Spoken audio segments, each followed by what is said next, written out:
Señoras y señores, agradecemos mucho la presencia de ustedes aquí esta noche.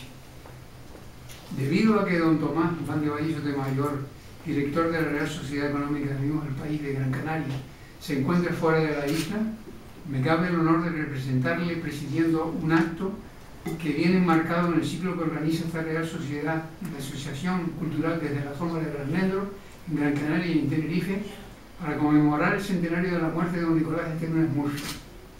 Tomará la palabra el ingeniero don Valentín Medina Rodríguez, vicepresidente de la Asociación Cultural desde la Sombra del Almendro, para hablarles de la personalidad de don Nicolás Estevez y sus vinculaciones con el continente americano y la inmigración canaria. Y a continuación, don Nicolás Reyes González, presidente de dicha asociación cultural, hará una semblanza del personaje. Terminará el acto con el acostumbrado debate al que pueden aportar ustedes las preguntas que deseen.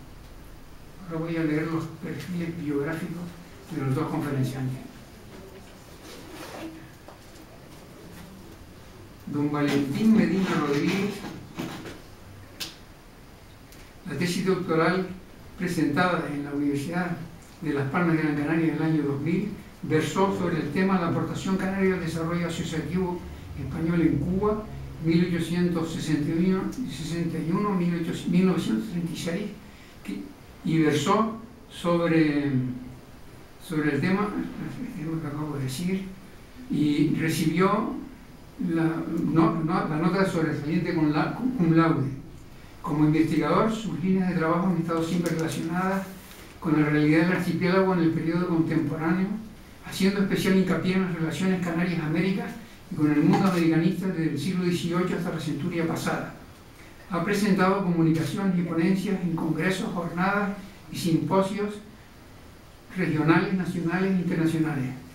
Además de numerosos artículos en revistas especializadas, ha publicado los siguientes libros: Emigración Canaria del siglo XX, algunos apuntes para su estudio. Las nuevas aportaciones al estudio de la migración clandestina de las Islas Canarias a América Latina, 1948-1955. Ambos en colaboración con Inmaculada Martínez Gálvez. La emigración familiar española a América Latina, 1956-1964. Un primer ensayo para un diccionario biográfico de canarios cubanos, siglo XIX al XX, y el tomo segundo de la historia de la vida de Santa Brígida, referido a los siglos XIX y XX, en colaboración con Francisco Quintana Navarro y Juan José Díaz Benítez. Es miembro de la Asociación Española de Americanistas, ha sido profesor colaborador de la Universidad de Las Palmas de Gran Canaria, en la asignatura didáctica de la historia Actualmente es funcionario de carrera del Cuerpo de Profesores de Enseñanza Secundaria y dirige el Departamento Didáctico de Ciencias Sociales, Geografía e Historia en el IES Tamaraceite. Don Nicolás Reyes González nació en Santa Cruz de Tenerife. Ha desempeñado su tarea como catedrático de Geografía e Historia en la enseñanza secundaria en centros de su ciudad natal y como profesor asociado de Historia Contemporánea en la Universidad de La Laguna. Se ha ocupado también de la investigación histórica en el tránsito del siglo XIX al XX. En 1988 aprobó su tesis doctoral en la Universidad Autónoma de Madrid, que versó precisamente sobre Nicolás Estevez Murphy, 1838-1914, con la calificación de apto cum laude. Después de su jubilación como docente, se dedica a la investigación histórica plenamente y prepara la publicación de un libro sobre don Nicolás Estevez, que será una revisión crítica y la actualización historiográfica de su tesis doctoral. Y sin más, paso el micrófono a don Valentín Medina Rodríguez.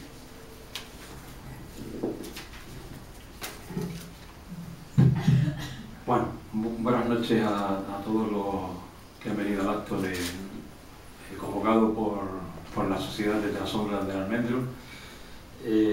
Rectificar una información que ha salido en el Canal 7, que ya se indicó en la puesta de la corona en la casa donde nació don Nicolás, y decir que la Sociedad de la Sombra del Almendro es una sociedad regional, no una sociedad que haya surgido en Tenerife, y a la cual están invitados todos los canarios que tengan que aportar cuestiones importantes sobre la historia de Canarias.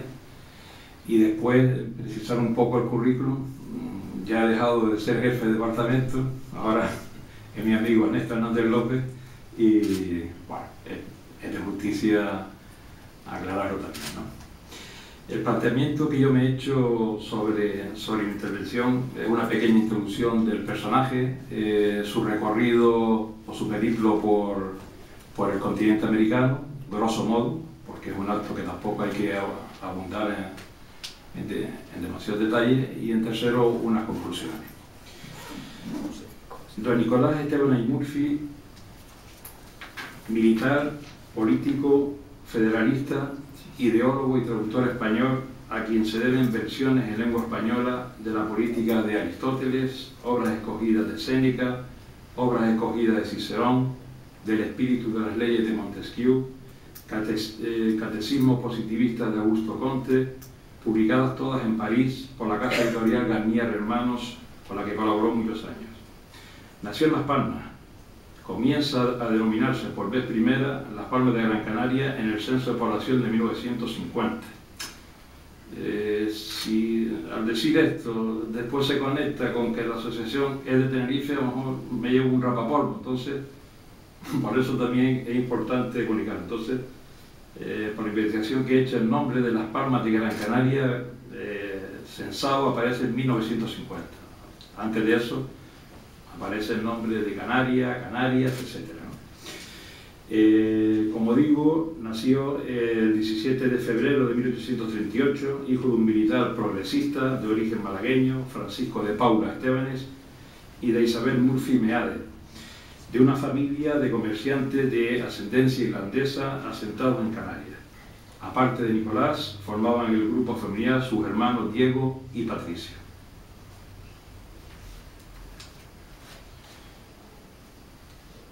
Ya en su periplo americano vemos como en 1863, después de la campaña de Marruecos, 1859-60, fue destinado a Puerto Rico.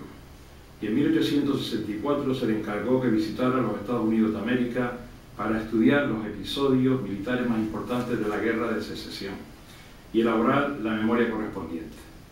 De octubre de 1864, una vez regresado del gigante norteamericano, a julio de 1865 intervino en la Guerra de Santo Domingo, mandando un batallón a pesar de ser capitán.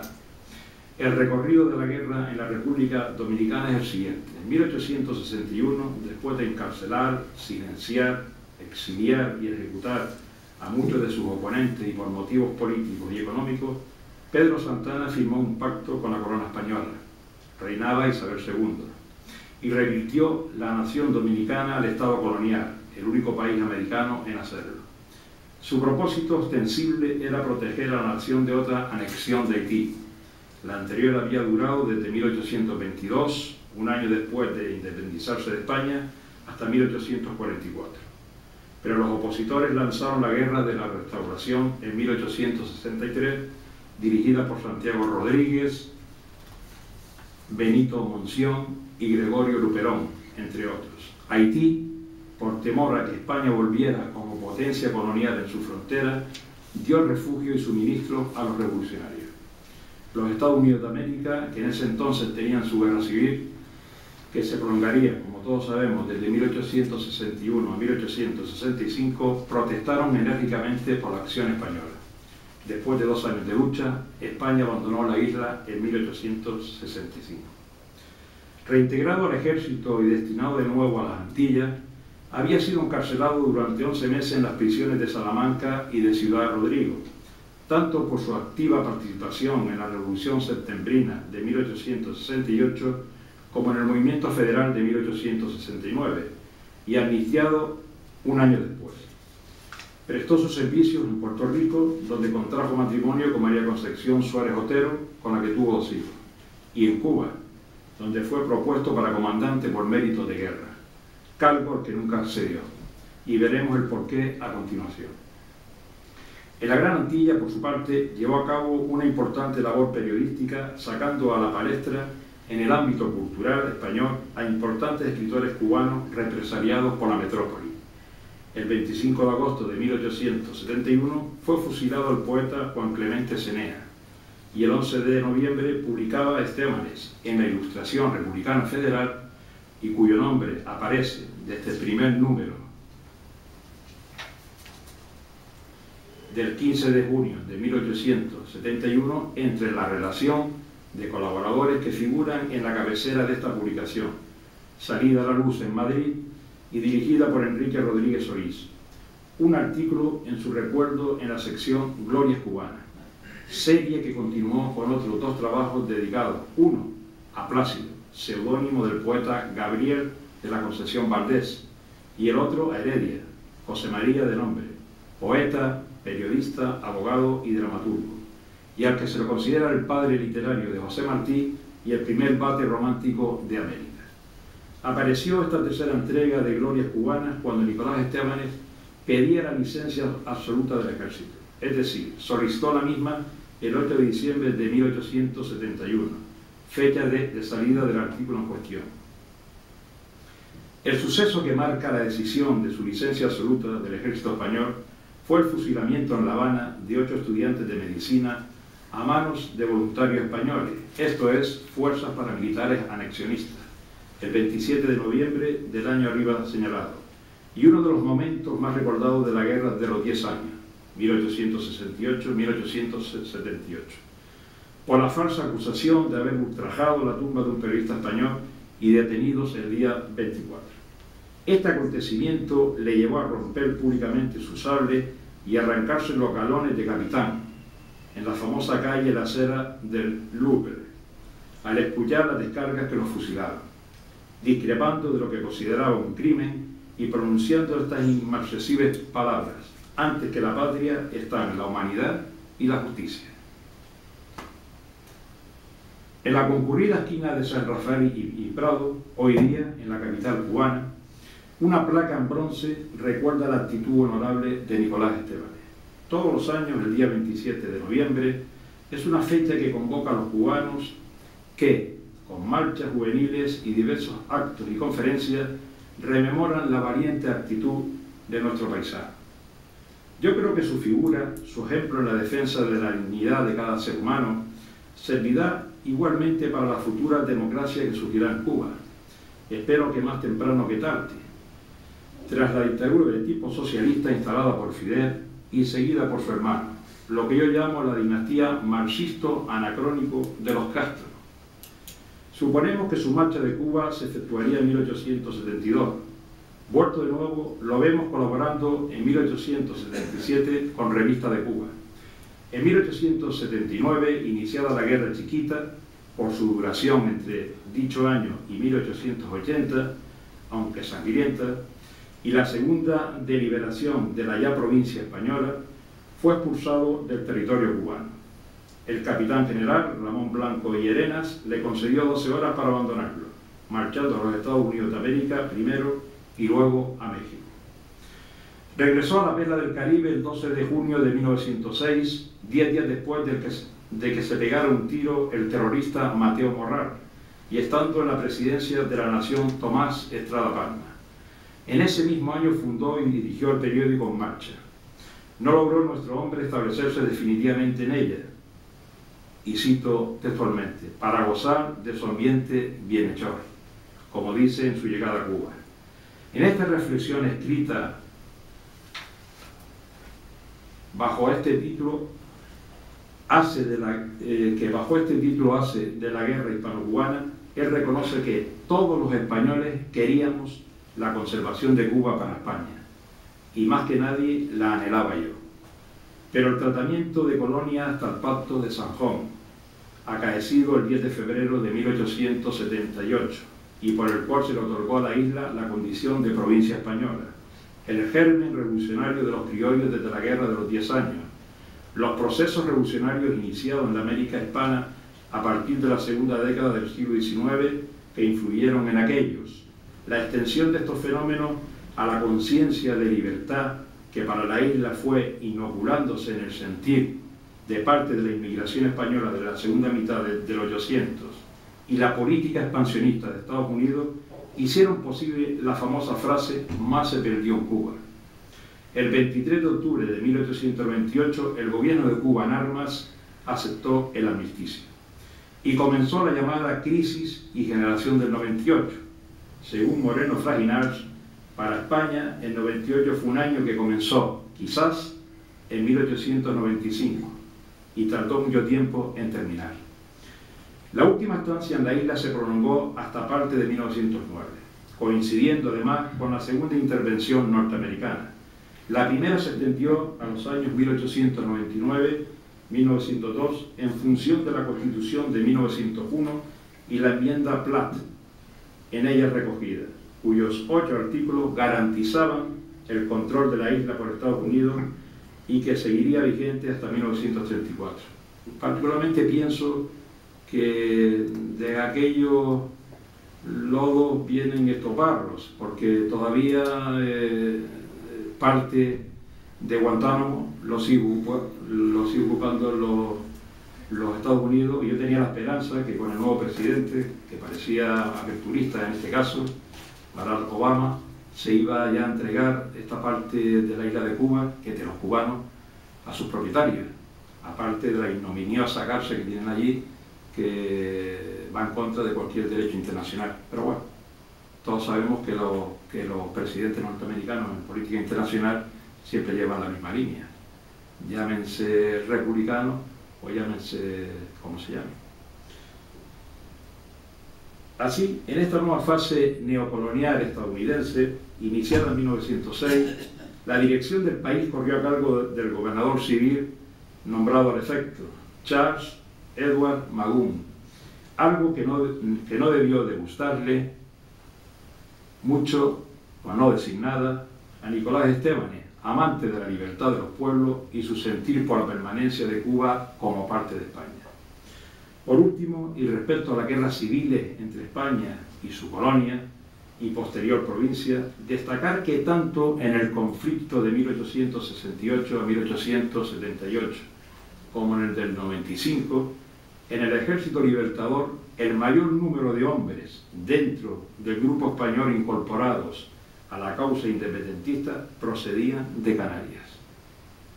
Acabó por establecerse en París, tras una estancia en Madrid, aunque viajaba con frecuencia a la ciudad del Sena. En 1909, el año de la Semana Trágica de Barcelona, tras la huelga general del 25 de julio, jaleada por los jóvenes bárbaros del Partido Republicano Radical de Alejandro Lerroux, y al mismo tiempo del fusilamiento de su amigo Francisco Ferrer Guardia, el 13 de octubre, decide abandonar definitivamente España, a la que ya no volverá, falleciendo en París el 19 de agosto de 1914, víctima de una pulmonía contraída, al parecer, desempeñando una misión de enlace, pues no dudó en presentarse como voluntario, a pesar de su edad, al servicio de Francia en los primeros días de la Gran Guerra. En esos casi 5 años parisiense se integró como traductor y colaborador habitual en la casa editorial de los hermanos Garnier, que mantenía importantes colecciones en español destinadas al número creciente de lectores hispanos en ambos hemisferios. Se encargó primero de preparar ediciones destinadas a su público juvenil, luego algunos títulos técnicos y novelas, para abordar más adelante versiones en español de clásicos grecorromanos y pensadores ilustrados: Aristóteles, Séneca, Cicerón, Teofastro, Montesquieu, Diderot. Ya como conclusión, decir que desde 1863 hasta 1909, incluido, vemos como Nicolás Estebanes tiene un largo pero intermitente periplo por el continente americano. Será sobre todo en las Antillas Mayores donde recalará. En ellas Puerto Rico por 2 veces y Cuba hasta en 3 ocasiones constituirán los 2 países de mayor estadía. En la Gran Antilla dejará perfecta significación de su respeto por la vida humana y por la cultura isleña, y allí dejará, ya fuera definitivamente de su vida, su carrera militar. A los 33 años, y con un brillante futuro por delante, en razón de sus anteriores méritos militares contraídos, su altura intelectual, su muy buena relación con generales de prestigio y su aún corta edad. Estados Unidos de América y México por un lado, y su intervención militar en la República Dominicana para mantenerla dentro de España, por otro, coronan su permanencia en la América que tanto ha dado a España y a Canarias. ¿Cómo ser canario sin las raíces americanas? ¿Cómo ser americano sin el sustrato que llevaron los isleños al Nuevo Mundo? En algunos de los países arriba citados recaló el emigrante de las islas. Sobre la preferencia casi exclusiva por Cuba no cabe duda alguna. En el siglo XIX y hasta los primeros años 30 del siglo pasado. Pero también se significaron nuestros compatriotas, empero muy a distancia, en su presencia en Puerto Rico y la Española, en su parte correspondiente a la República Dominicana. Venezuela ocupó el segundo lugar en el destino isleño del 800, pero ahí, que sepamos por el momento, no estuvo nuestro hombre. Finalmente, qué generosidad y falta de sectarismo los mostrados por Nicolás Estébanez a la hora de destacar figuras de primer orden de la cultura cubana, como hemos puesto de relieve.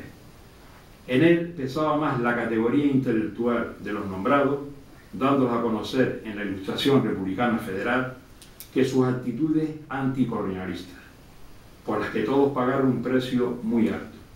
Su postura proanexionista no impidió que comprendiese las causas que llevaron a la final independencia de Cuba. Gracias.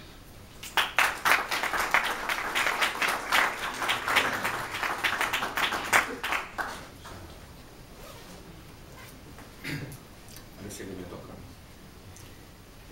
Buenas noches. ¿Se oye?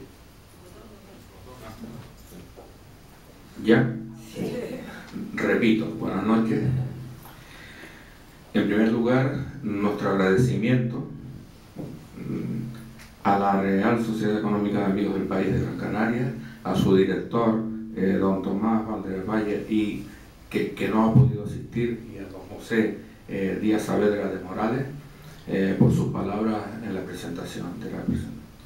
Debo añadir que la Comisión Pro Centenario y la Asociación Cultural Desde la Sombra del Almendro agradecen a esta institución la favorable acogida y apoyo incondicional desde que se les invitó a participar en los actos conmemorativos que, con motivo del centenario de la muerte de don Nicolás Estébanez, se estaban organizando para desarrollar a lo largo del presente año de 2014. Es decir, hay que ver esta charla de hoy, esta que estamos realizando, y el acto previo que se hizo de la colocación de una corona como un acto conmemorativo dentro del centenario de los actos que se irán celebrando a lo largo del año. Pensamos y estamos organizando que esos actos no solamente se celebren en Gran Canaria y en Tenerife, sino que tengan lugar también en las restantes islas. Ya en el mes de marzo tenemos 2 actos en La Palma, en los Llanos de Aridane y en Santa Cruz de la Palma. Bien, agradezco también las palabras de mi amigo y colega Valentín Medina por su documentada exposición sobre el contexto histórico y de la personalidad de Nicolás Estébanez y sus fuertes vinculaciones con el continente americano y relaciones con la emigración canaria.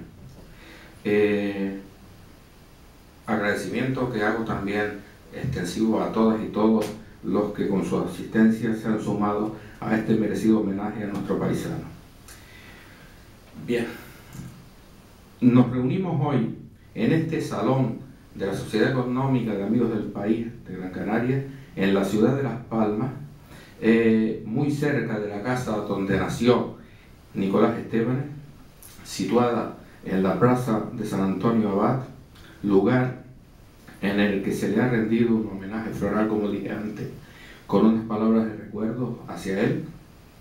En esa misma casa que estuvo instalado el Tribunal de la Inquisición hasta 1834, hecho este que siempre mencionará Nicolás Estébanez al referirse a su nacimiento, veamos lo que nos cuenta sobre esta cuestión en sus memorias. Dice: nací en la ciudad de Las Palmas y en el edificio en que estuvo la Inquisición provincial. A un hombre que vino al mundo nada menos que en la Inquisición, nadie le tachará de demagogo, porque sienta deseos de arrasar hasta la casa paterna. Y a continuación añadiría que por ello, desde que nací, tengo instintos destructores, aunque poco o nada he destruido, y los atribuyo al negro azar de haber tenido por cuna aquel antro infernal que había devorado tantas víctimas. Hace 176 años, tal día como hoy, nació en Las Palmas de Gran Canaria don Nicolás Estébanez y Murphy, el 17 de febrero de 1838. Fueron sus padres, como ya indicó Valentín, don Francisco de Paula Estébanez y García Caballero, capitán graduado del Regimiento de Infantería de Albuera Séptimo Ligero, y doña Isabel Murphy y Meade, que había casado en Santa Cruz de Tenerife el 17 de julio de 1833. Residían entonces en Las Palmas por estar destinado su padre como sargento mayor de braza, cargo que ocupaba normalmente el militar, el oficial jefe de la plaza, y que tenía cierta importancia y grado de responsabilidad en el mando de las milicias canarias. Es decir, el padre de don Nicolás estaba ya integrado en la estructura organizativa de las milicias canarias. No era el ejército español, no estaba en aquellos momentos, no tenía guarnición, eran las milicias canarias las que organizaban. Su padre era un militar de ideología progresista, procedente de Andalucía, y su madre descendía de una familia de comerciantes de origen irlandés asentados en Canarias desde finales del siglo XVIII. Sobre la cuestión del nacimiento en Gran Canaria, podemos decir que la familia reside, como ya hemos indicado, en Las Palmas, por estar allí destinado el padre de Nicolás, como hemos señalado. No obstante, sin ánimo de entrar en estériles debates y querellas, para Nicolás Estébanez es cierto que la isla de Tenerife va a tener siempre una mayor consideración y relevancia en sus recuerdos, ya que muy pronto sus padres regresan a Tenerife y en ella transcurre su infancia y en ella vivieron sus mejores amigos. Sin embargo, Estébanez no tomará partido por ninguna de las dos islas nunca. Estébanez siempre se mantendrá por encima y en contra de toda pugna o pleito interinsular o intercanario, como se prefiera decir, que supusiera un enfrentamiento ajeno a los intereses de Canarias, contando con la amistad, aprecio y consideración de muchos ilustres canarios nacidos en esta isla, en Gran Canaria. Pero volvamos al personaje. ¿Quién era don Nicolás Estébanez y Murphy? Así pues, hace 176 años, el 17 de febrero del 38, como hemos indicado, en las lejanas y abandonadas Islas Canarias, nace Nicolás Estébanez y Murphy, un personaje histórico, desgraciadamente poco conocido, y también, desgraciadamente, poco valorado, que despierta polémicas, que desata opiniones favorables y contrarias, nace además, y eso hace más difícil la reconstrucción de su biografía histórica, nace además en el ambiente bélico y agitado de la Primera Guerra Carlista, cuando aún no se ha consolidado en el trono la hija de Fernando VII, la todavía niña y futura reina Isabel II, es decir, en plena regencia de su madre, María Cristina, en la España de los moderados y de los progresistas. Era canario de nacimiento y de sentimiento. Por esto mismo se consideraba africano y antieuropeísta, ateo y anticlerical. Era un revolucionario, anarquista y defensor de la República Federal. También fue en el pasado un militar singular, comprometido por encima de todo en la lucha por la democracia y la justicia social, que cumple con su oficio de militar mientras permanece en las filas del ejército. Lo abandonan cuando sus ideas chocaron frontalmente con seguir perteneciendo a la milicia, como explicó Valentín Medina en su intervención. Estébanez fue siempre poeta, periodista y traductor de obras de clásicos latinos, griegos y franceses, autor de diversas obras literarias de difusión y gran aceptación en Latinoamérica. En su actividad política destaca su importante labor como diputado en varias ocasiones y como gobernador civil de Madrid y ministro de la Guerra en cortos periodos de la República de 1873. Pero Estébanez fue más allá en su práctica política. Podemos considerarlo integrado en el sector más revolucionario y radical del Partido Republicano Federal. Participó activamente en los preparativos de la llamada Revolución de Septiembre de 1868, en los levantamientos federales de 1869 y 1872, comenzando a brillar con luz propia en la Primera República Española de 1873. Tras el fracaso de la Primera República, a causa del golpe del general Pavía, Estébanez se exilia voluntariamente en compañía de su familia, con una primera etapa en Lisboa, de donde es expulsado por sus actividades conspiradoras contra la monarquía de la Restauración, como nos narran sus memorias. De Lisboa marcha a Londres para finalizar su periplo de exiliado en el París cosmopolita y cultural de la Tercera República Francesa, que será también el lugar de refugio de otros republicanos y de revolucionarios de distintos países. Estébanez encuentra trabajo como traductor en la editorial de los hermanos Garnier, siendo este su principal medio de subsistencia. Al mismo tiempo, seguirá escribiendo poemas y colaborando en la prensa hasta su muerte en 1914. Hasta 1880 permanecerá a su lado otro ilustre canario, Patricio, su hermano, que compartía pensamientos e ideales con él. A partir de 1882 cuenta también al lado suyo con otro canario que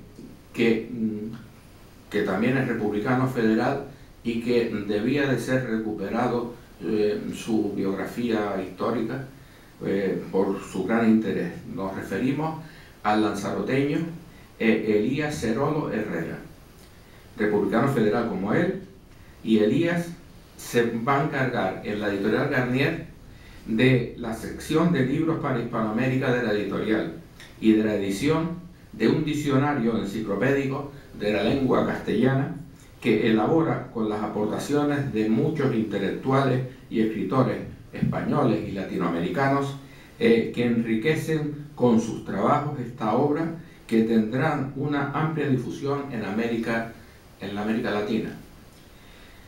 En ningún momento dejó de colaborar o participar activamente en todas las actividades que se organizaron para acabar con la monarquía y conseguir la vuelta de la República, que esta vez, pero siempre planteando el tema de que esta vez la República fuera la federal, no la unitaria y centralista y burguesa de 1873. Se mantendrá fiel a Pi Margall hasta su muerte en 1901, a pesar de haber sido siempre partidario de la acción insurreccional frente a la vía parlamentaria, que defenderá el político catalán. Ahora vamos a referirnos un poco al tema de la evolución ideológica, o si se prefiere, al legado ideológico, a la herencia cultural que nos deja don Nicolás. Si estudiamos con detenimiento y profundidad la evolución ideológica de Nicolás Estebanes, veríamos una radicalización creciente de sus posturas teóricas en lo social y en lo político, según avanzaba su vida. Estebanes no se convertirá en conservador en su madurez, como solía suceder con otros personajes coetáneos suyos. Tampoco fue nunca un político oportunista que quisiera aprovecharse de las circunstancias y sacar beneficio para sí mismo y para los suyos, es decir, para su hija, para su familia. Sin embargo, su evolución ideológica, cuando escribe sus memorias, 1899, era suficientemente avanzada como para esperar de él juicios e interpretaciones más revolucionarios. Ahora bien, una cosa son sus memorias y otra sus hechos. Una posible justificación puede ser la censura, y yo diría más, no solamente la censura de prensa del régimen de la Restauración, sino también la autocensura suya, la autocensura suya que le hace plantear cosas de una forma determinada para poder tener la posibilidad de participar en la vida política española.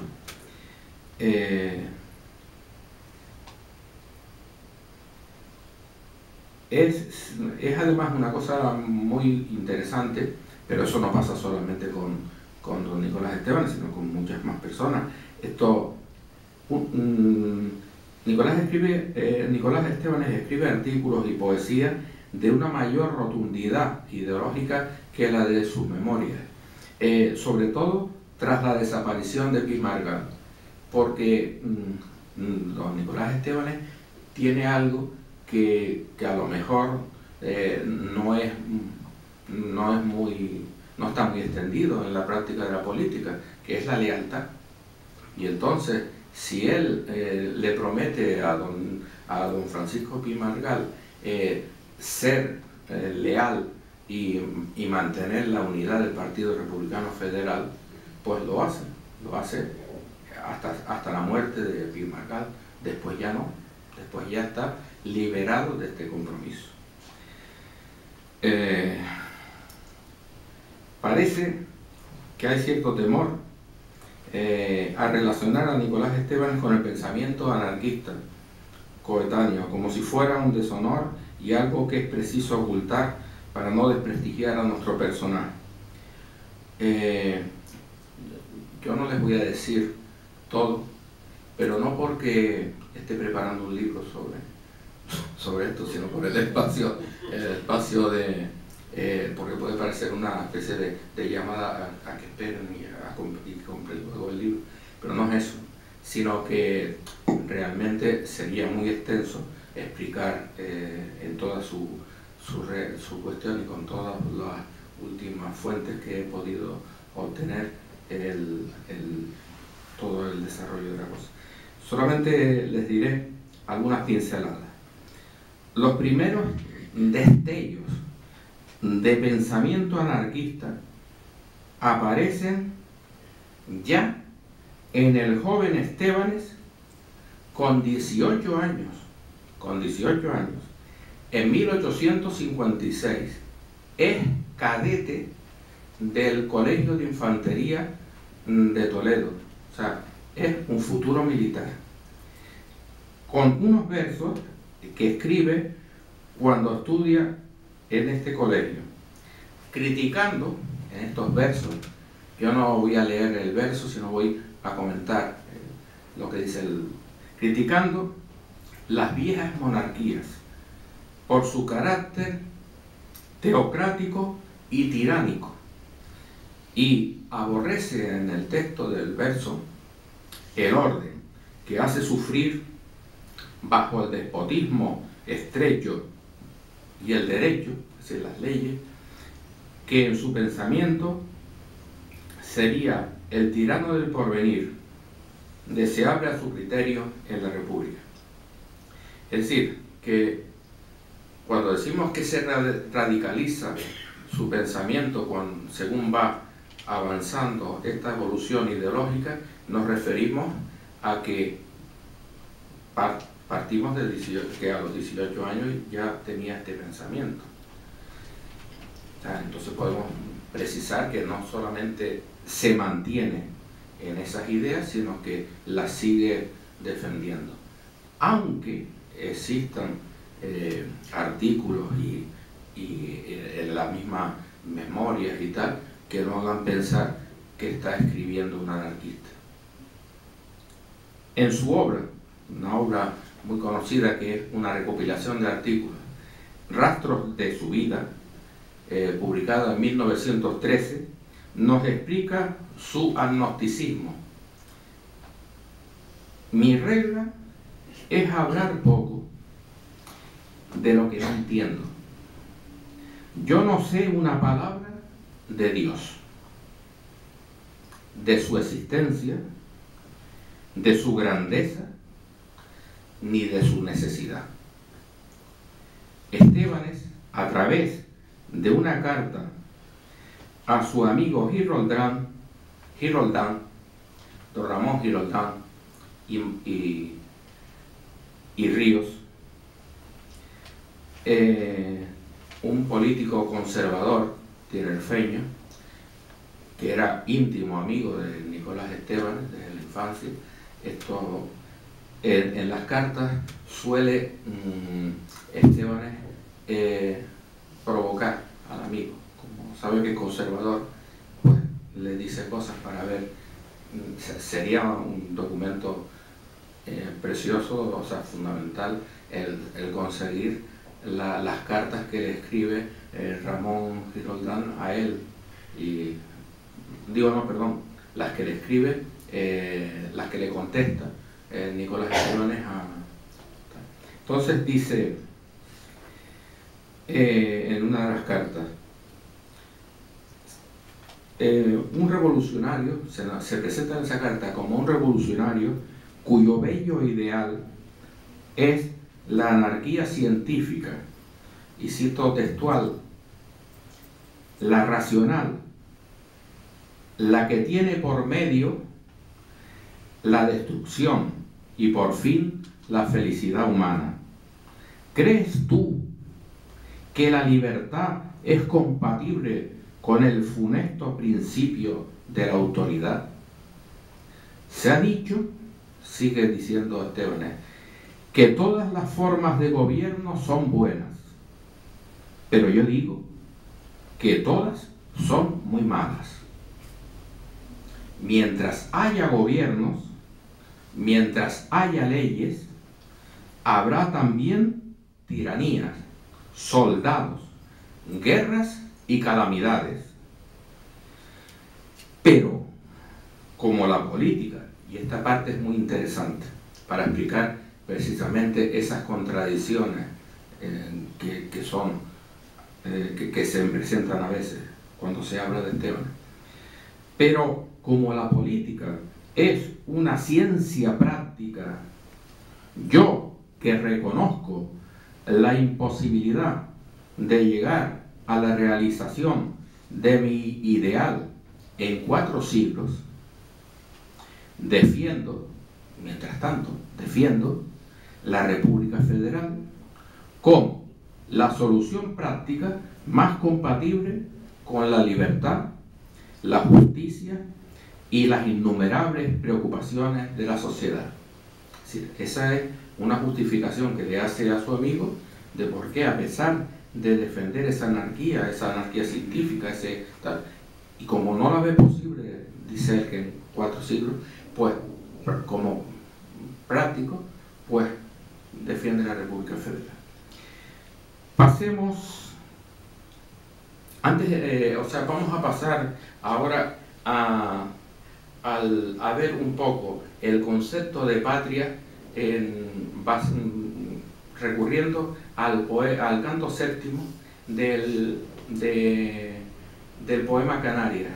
Y entonces, antes de dedicarnos a algo, me va a colaborar Antonio Enríquez Jiménez.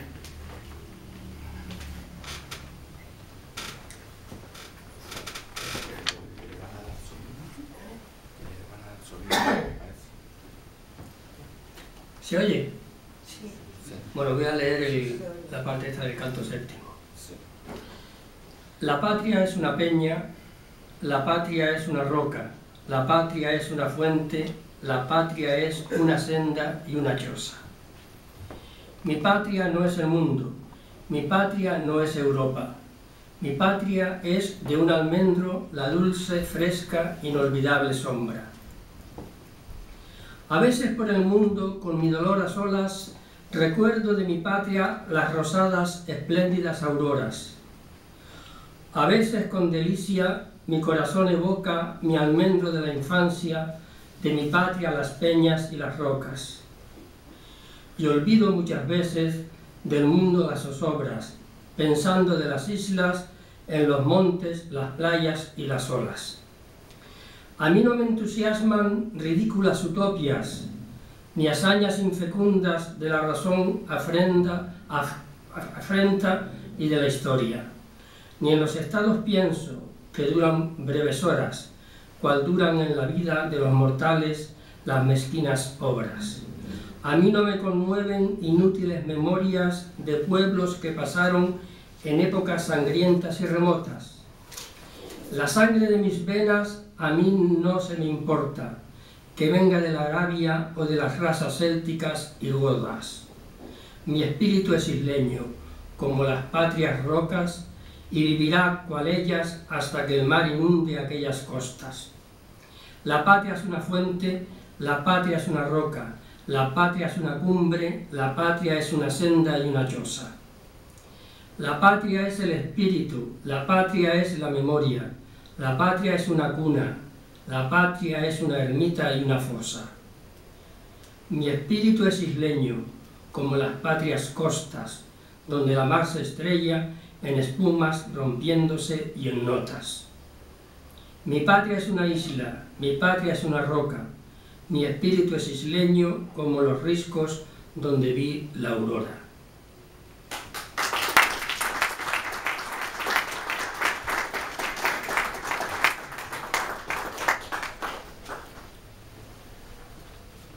Muchas gracias, Antonio.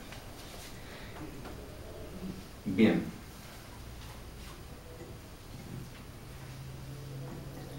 Así pues, de este poema, de este canto séptimo, hemos recogido desde en la sombra este concepto de la sombra del almendro. Ha sido el que da nombre a nuestra asociación cultural. Y ahora viene la explicación de esta cuestión. Así pues, desde la sombra del almendro, desde su patria, desde Canarias, Estébanez desarrolla su pensamiento político y su agitada vida. Sin embargo, para Estébanes, la sombra del mítico almendro es algo más que una impalpable sombra. Es también una roca y una fuente, y hasta una peña. Pero insistimos en que no olvidemos que en el poema Canarias es también su patria. ¿Qué explicación debemos darle a esto? ¿Qué significado tiene el concepto de patria para Estébanes? ¿Es simplemente la representación del lugar de nacimiento de su patria chica, o por el contrario es algo más? Vemos que su patria es, además de lo mencionado, una senda y una choza y hasta el espíritu, pero este espíritu lo adjetiva como isleño.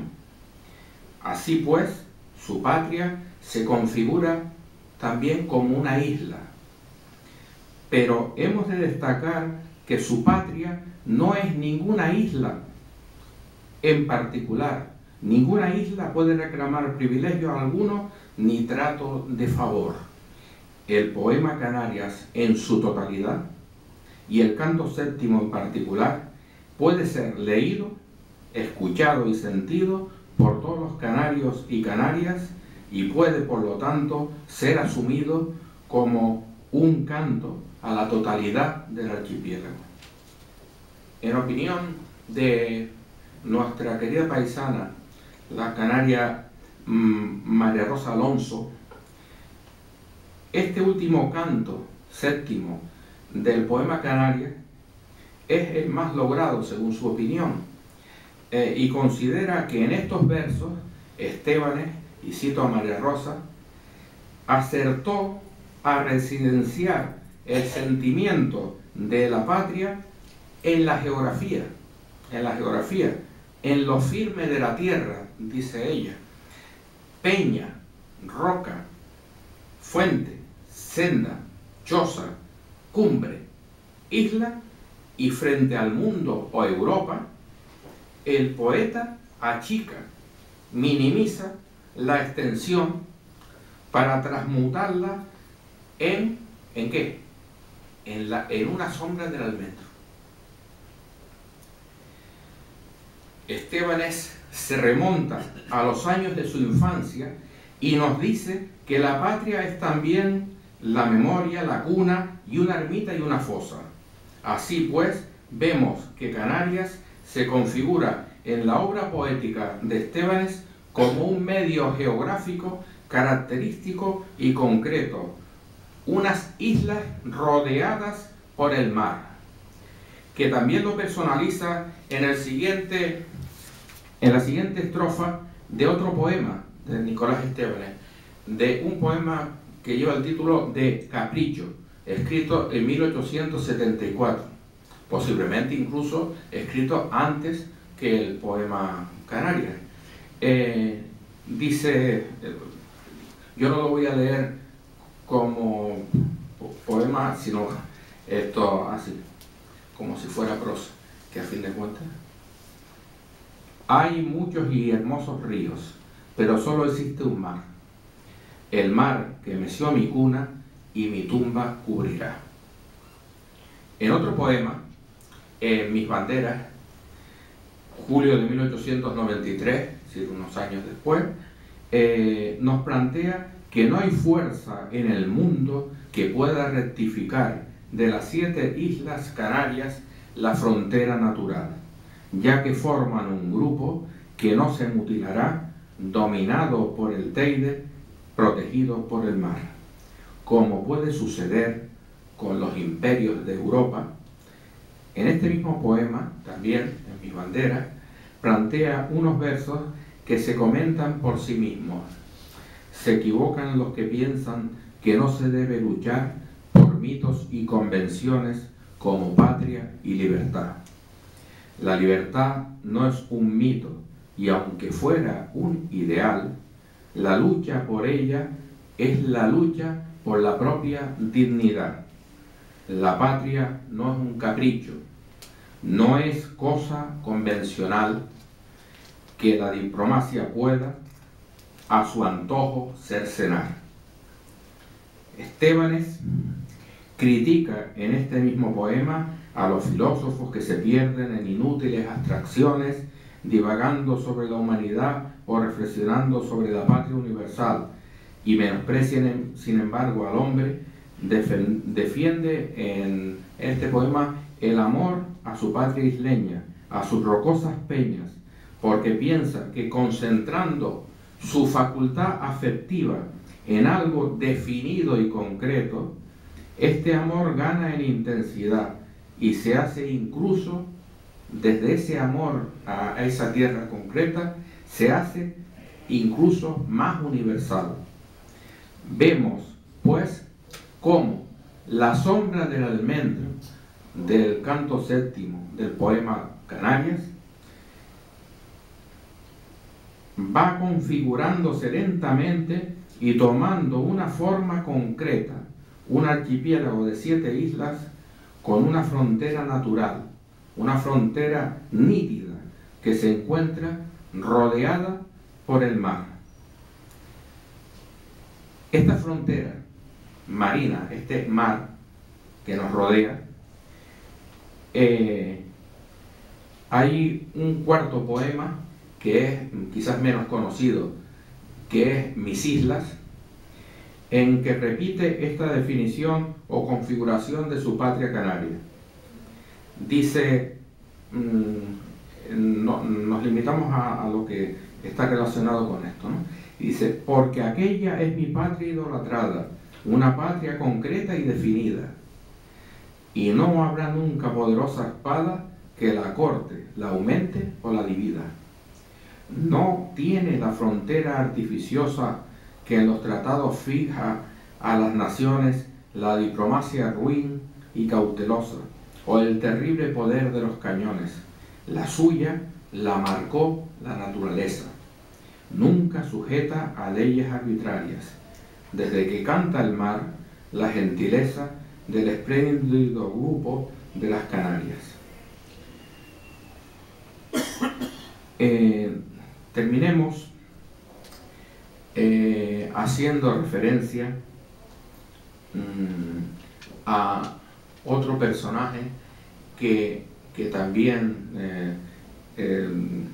está unido a Nicolás Estebanes, aunque es de otra generación, que terminamos mencionando el puente que se puede tender, y de hecho se tiende, entre dos generaciones de revolucionarios que se encuentran y relacionan a través de Nicolás Estebanes y Secundino Delgado, con muchos puntos de coincidencia en su trayectoria vital, pero también con características propias.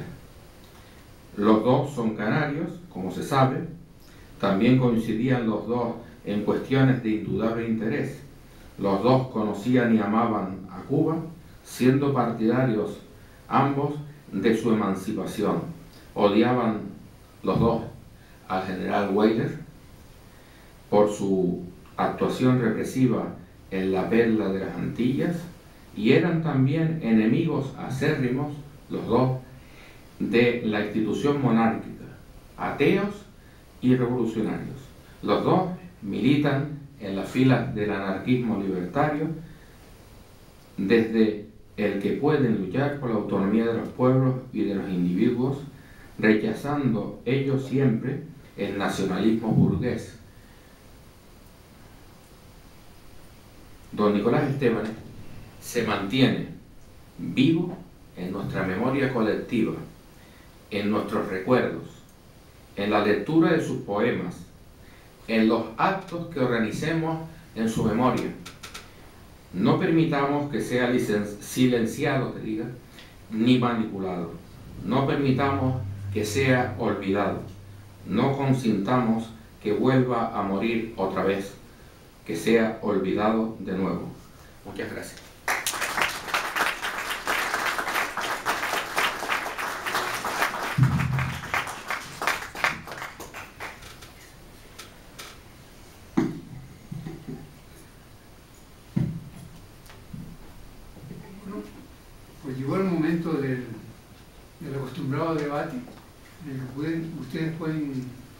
hacer las preguntas que deseen los conferenciantes, pero con el ruego de que sean lo más concisas posible porque el tiempo apremia.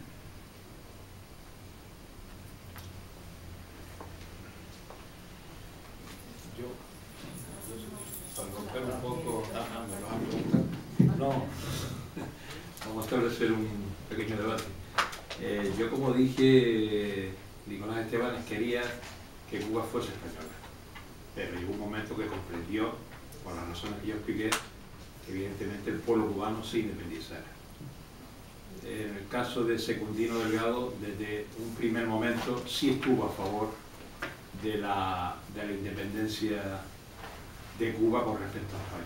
Quería matizar eso porque Dani, pues, el que está escuchando puede, bueno, entendió perfectamente cuál ha sido mi planteamiento y cuál ha sido el planteamiento del doctor Nicolás, y por lo que yo he estudiado con respecto a Cuba, sí, creía, y he citado algunas de sus palabras, que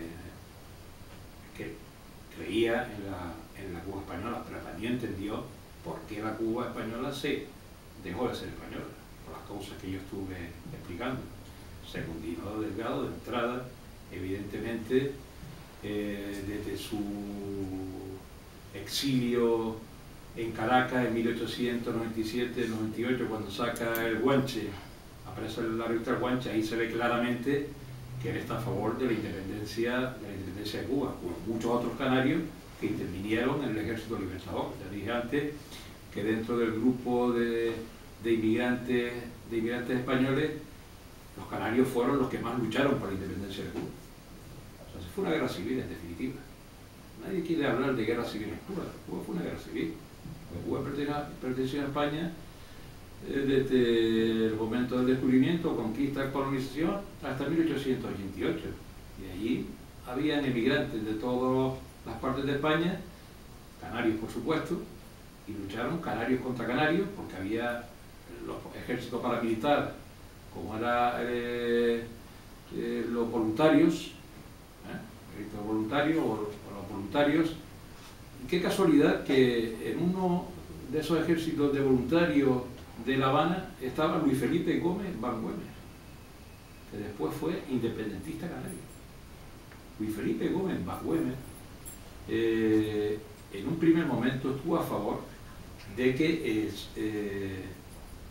Cuba siguiese siendo provincia, porque ya era provincia a partir de 1878 ya era considerada provincia, antes era colonia.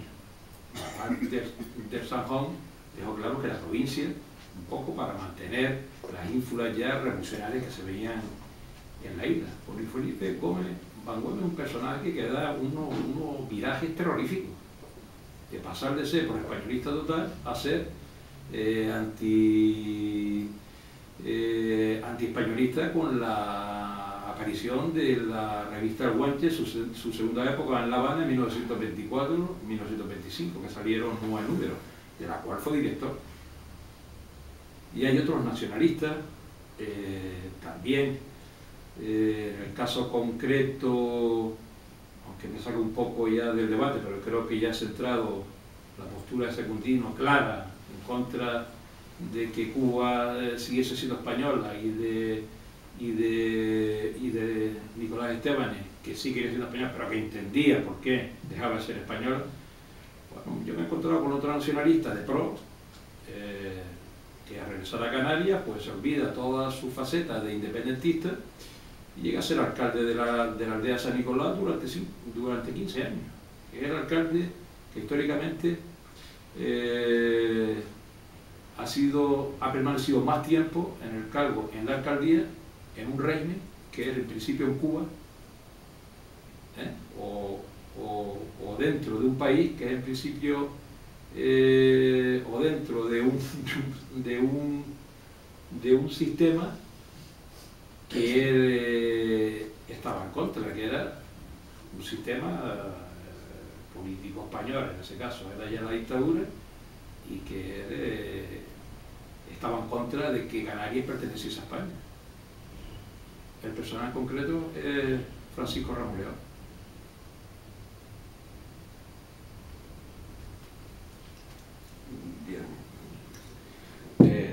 abrir boca. Sí. ¿Alguna otra pregunta? Perdón, yo quiero intervenir porque yo creo que la intervención de mi amigo y colega Valentín Medina demuestra con los hechos, o sea, con las palabras, que nuestra asociación es plural y tiene planteamientos entre sus miembros diferentes. Es decir, si ustedes han oído mi intervención y han oído la intervención de Valentín, pues verán que tenemos planteamientos historiográficos e ideológicos diferentes, pero aquí no hemos venido a debatir entre los dos, sino a presentar estas intervenciones sobre una figura que es la de Nicolás Estebanes y en esa medida contestar a todos. Si quieres luego debatimos algunas cosas. No, fue la puntualización esa. Ya. Porque yo también soy republicano federal. Ya, yo no sé lo que soy, pero lo único... Es la puntualización de la rotundidad de comparar a Secundino. Yo lo que quería destacar de Secundino era como dos generaciones de canarios, o sea, tal, se unen y además en cierto modo podríamos incluso hacer referencia a que estando en Madrid, residiendo en Madrid,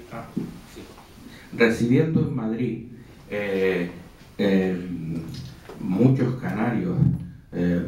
canarios importantes por su legado histórico, literario, que prefiero no enumerar, aunque los tengo fichados, digo, sé cuáles son, pero todos saben también quiénes son, pues cuando Secundino Delgado es llevado y es apresado en Tenerife y es llevado a la cárcel Modelo en Madrid, que dirigía Millán Astray, el único canario, aparte de otros anarquistas, el único canario que fue a visitarlo en varias ocasiones fue Nicolás Estebanes. O sea, y no era una cuestión baladí, era simplemente no lo conocía anteriormente, pero le dijeron, Pedro Ballina creo que fue, y le dijeron que estaba preso en Madrid y él dio el paso adelante de ir a visitar a su paisano. Otros no lo hicieron. Bien, y luego ya está. Sí. Don Benito Pérez Galdós lo nombra en su episodio como una persona político liberal y le da cierta una importancia grande y lo ensalza. 3 o 4 episodios, no recuerdo porque el tiempo lo leí, pero en la última serie lo nombra Benito Pérez Galdós. Sí, podemos añadir, y esto es una información que también vendrá en el libro, que don Benito Pérez Galdós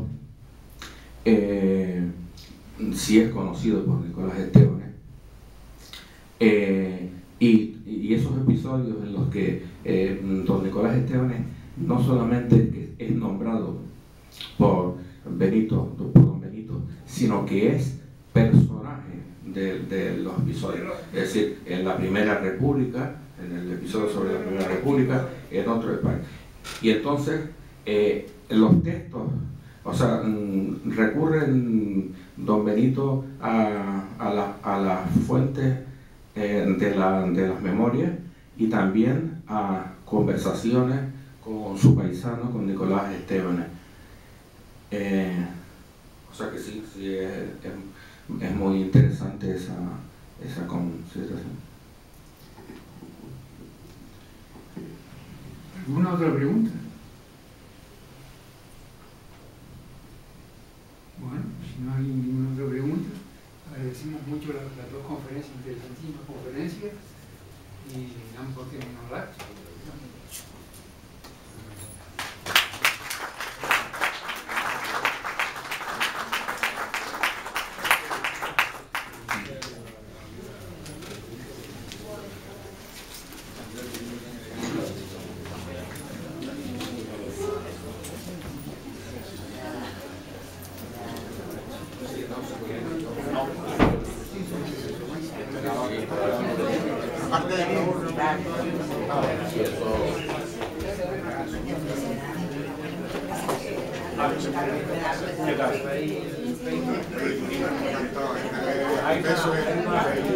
Sí, sí, llegaba a ser cuando años. Sí, sí, sí. Sí, de dos generaciones. No, pero bueno, coincide en 1827, 1828, en Venezuela, como se entiende.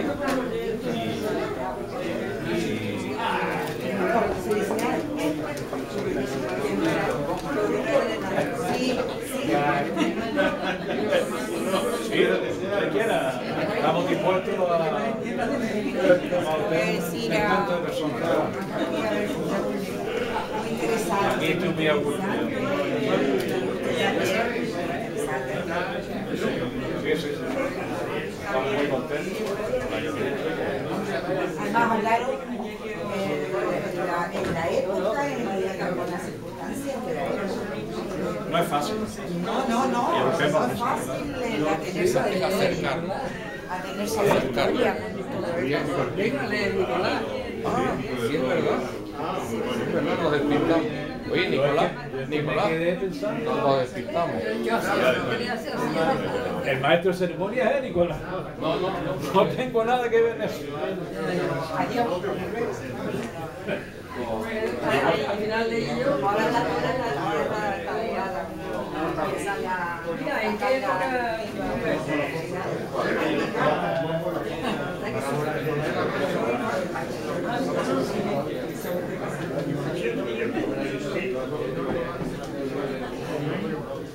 Ay, mi capa. Muy buena.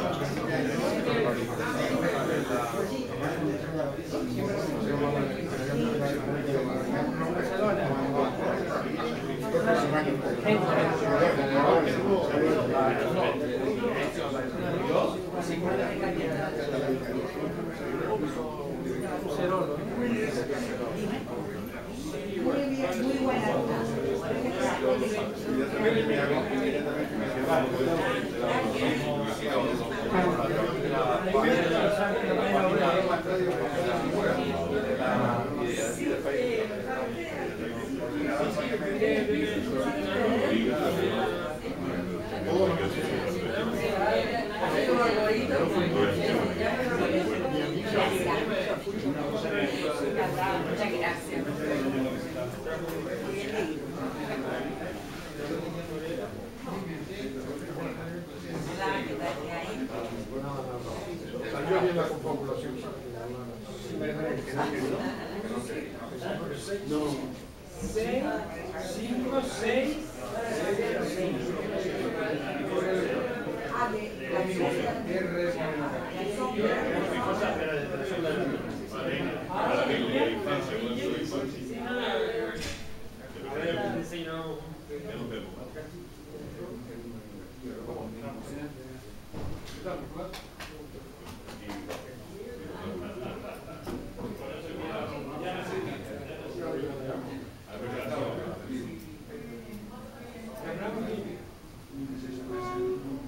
¿Quieres tomar nota de mi teléfono ahora para que me tengas localizado?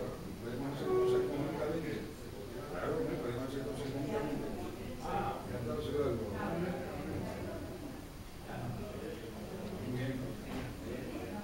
Siempre hago por ver que